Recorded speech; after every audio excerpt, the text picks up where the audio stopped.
Dear students, CS 701 की जो assignment इस वक्त आपके पास आई हुई है उसके बारे में मैं ये लाइव सेशन कर रहा हूँ, जिसके अंदर मैं आपको जो है वो थोड़ा एक आइडिया दूंगा कि जिस आइडिया के साथ आप बड़ी आसानी से इस असाइनमेंट को सॉल्व कर सकते हैं। ठीक है, मैंने इस तरह की एक वीडियो पहले भी अपने चैनल के ऊपर शेयर की हुई है, तो आई होप कि उससे भी आपको कुछ अंदाज़ा हो जाएगा।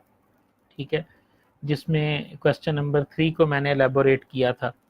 और इसके अलावा मुझे एग्जैक्ट जो है वो अभी एक दूसरे ग्रुप में से लास्ट टाइम वाली असाइनमेंट मिल गई है, जो असाइनमेंट इस असाइनमेंट से 100% मैच करती है। ठीक है, तो मैंने सोचा कि उस असाइनमेंट के सोल्यूशन को मैं आपके साथ डिस्कस कर देता हूँ ताकि आपको जो है ना वो आसानी हो जाए। जो इस दफ़ा असाइनमेंट आई है ना, उसका पहला सवाल जो है वो भी रेगुलर एक्सप्रेशन के हवाले से है कि given a regular expression following, जिसमें ए और बी हो और W has exact 2A and at least 2B है।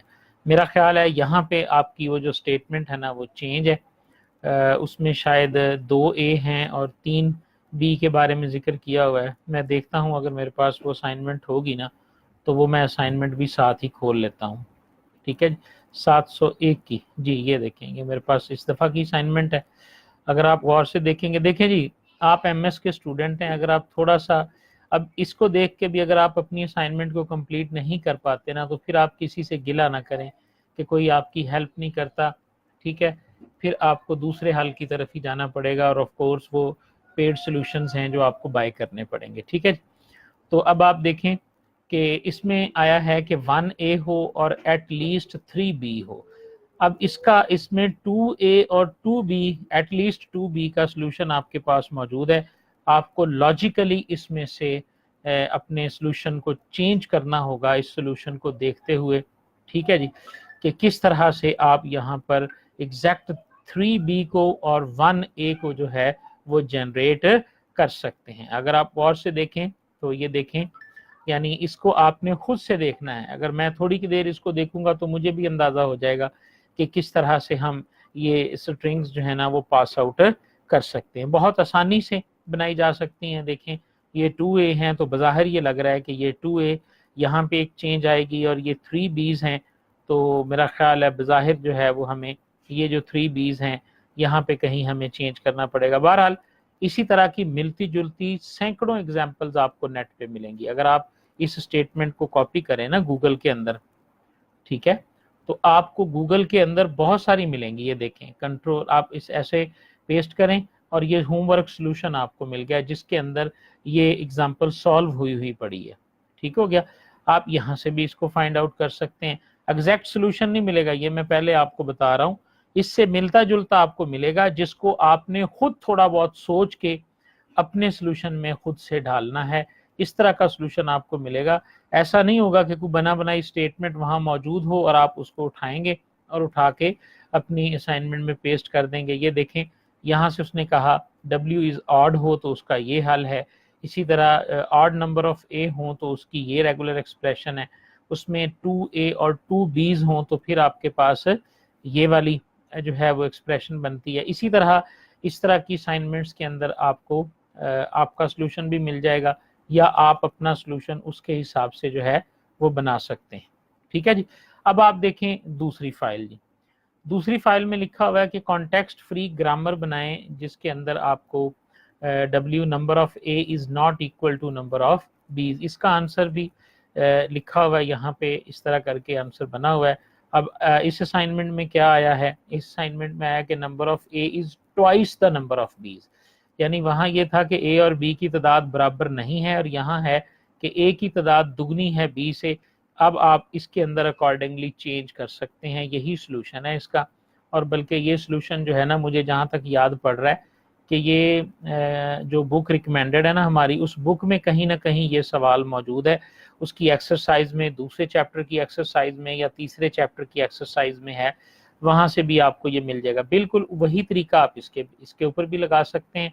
ठीक है जी, कि आप ये कॉन्टेक्स्ट फ्री ग्रामर और इतने हिस्से को आप कॉपी करें। कॉपी करके आप सिंपली अगर आप गूगल करेंगे ना, ये देखें यहाँ पे आते हैं और आप इसको गूगल कर लेते हैं तो आपको कहीं ना कहीं वो ले जाएगा जहाँ पे कॉन्टेक्स्ट फ्री ग्रामर्स ऐसी लिखी होंगी ये होमवर्क सॉल्यूशंस के अंदर, और वहाँ से आप इसका सॉल्यूशन जो है ना वो तैयार कर सकते हैं। ठीक है जी। अब आ जाएं इससे अगले सवाल के अंदर। इससे अगला सवाल जो है, ये फाइल मैंने अपलोड कर दी है, ये बल्कि मैंने क्या किया, दुआ फातिमा नाम की एक बच्ची है, उसने अपने ग्रुप में की हुई थी, तो वहीं से मैंने ये पिक करके तो आपके साथ शेयर कर दी है। उसी की पोस्ट को मैंने शेयर किया है ताकि उसके क्रेडिट्स जो हैं वो उसके साथ रहें। ये एक ट्यूरिंग मशीन दी हुई है, मेरा ख्याल है कि इसमें भी यही वाली ट्यूरिंग मशीन है जहाँ तक मुझे याद है, अगर देख लें तो देख लेते हैं जी, इसमें शायद और हो, हाँ जी इसमें और है या वही है, ये आप खुद से देख लीजिएगा। इस ट्यूरिंग मशीन के ऊपर हमने 1100 की स्ट्रिंग को पास करना है। ठीक है, इसमें होता बेसिकली ये है, मैंने इसके ऊपर पूरी वीडियो बनाई है कि आपने किस तरह से इसको पास करना है। ये Q0 है, अब आपके पास वैल्यू आई है 1110, यहाँ से ना तीन तरफ जाने का रास्ता है, अगर 0 मिले तो ये करना है, अगर 1 मिले तो ये करना है, और अगर ब्लैंक मिले तो ये करना है। समझ आ रही है?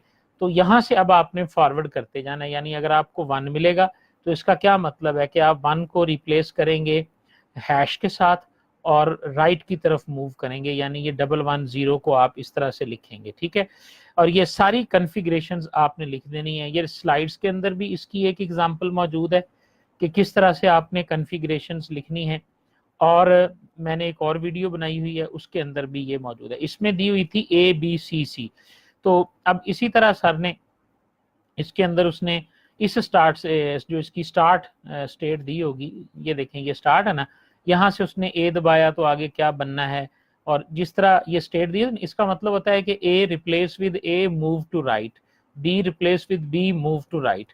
एक तरीका सर शबीर ने भी बताया हुआ है कि अगर आप JFlap को इंस्टॉल कर लें और उसको इंस्टॉल करने के बाद ये डायग्राम उसके अंदर बना लें, बनानी बिल्कुल आसान है, एक वीडियो अगर आप देखेंगे ना तो आपको अंदाज़ा हो जाएगा। ये वाली जो मशीन है, ये मशीन उसके अंदर ड्रॉ कर लें आप। ठीक है, ड्रॉ करने के बाद उसे इनपुट स्ट्रिंग के तौर पर 1100 दें, तो वो आपको सारी कॉन्फ़िगरेशन जनरेट कर देगा एक्सेप्ट होने की या रिजेक्ट होने की।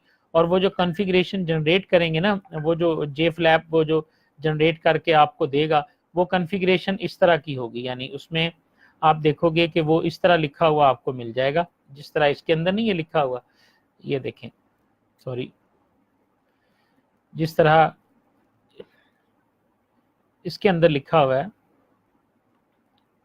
ये देखें Q0 ABBC, यहाँ से हम आ गए हैं, A को रीड कर लिया, Q1 पे, Q2 पे, Q3 पे। ये सिंबल कोई ज़रूरी नहीं है, आप इसको जिस मर्जी तरतीब से लिख सकते हैं। ये सिंबल लगा दिया तो ठीक है, वरना आप इस तरह भी लिख सकते हैं इसको कि आपने पहले स्टेट ये वाली प्रेस की है तो उसके बाद आप इस स्टेट पे आ गए, जब आपने ये वाली स्टेट प्रेस की है तो आप इस स्टेट पे आ गए, जब आपने ये वाली स्टेट को किया तो आप यहाँ आ गए। ठीक है, ये आपको कैसे पता चलता है कि आपने यहाँ से यहाँ कैसे आना है, तो आप Q0 के ऊपर जब A को रीड करेंगे तो आपको क्या कौन से पाथ पे जाना है, वहां से आपने ये देख लेना है। ये बहुत जो है ना वो एक्सप्लेन किया हुआ है। उसके बाद एक सवाल इस असाइनमेंट में काउंटेबल सेट का है, शो दैट कि दिस वन इज काउंटेबल। कोई भी सेट काउंटेबल कब होता है, ये देखें कि a set is countable by giving 1-to-1 correspondence, अगर उसका वो सेट जो है वो नेचुरल नंबर से कॉरेस्पॉन्ड करता है। मसलन ये था 4, 6, 8, 10, 12।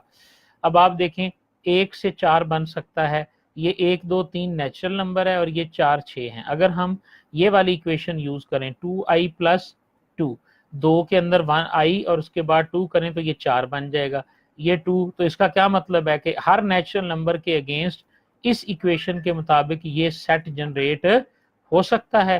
तो अगर इसी तरह का रिलेशन आपको इस सेट के अंदर भी नजर आता है कहीं कि ये 1 से 4 बन जाए, 2 से 7 बन जाए, 3 से 12 बन जाए, 4 से 19 बन जाए, तो वो वाली इक्वेशन आपने वहां लिख देनी है। ठीक है, और उसके बाद जो है ना वो इस तरह ये इसका मुकम्मल सोल्यूशन है, इस तरह आपने सोल्यूशन लिख देना है, तो ये भी आपका सोल्यूशन इंशाल्लाह ठीक हो जाएगा जी। ठीक है जी, आई होप कि आपको ज़रूर ये वीडियो पसंद आई होगी, और मैं इस वीडियो को थोड़ी देर के लिए यहाँ से डिलीट करके अपने चैनल के ऊपर पेस्ट कर दूंगा। ठीक है जी, तो वहाँ से आप ये वीडियो जो है ना वो देख सकेंगे। थैंक यू वेरी मच, अल्लाह हाफिज़।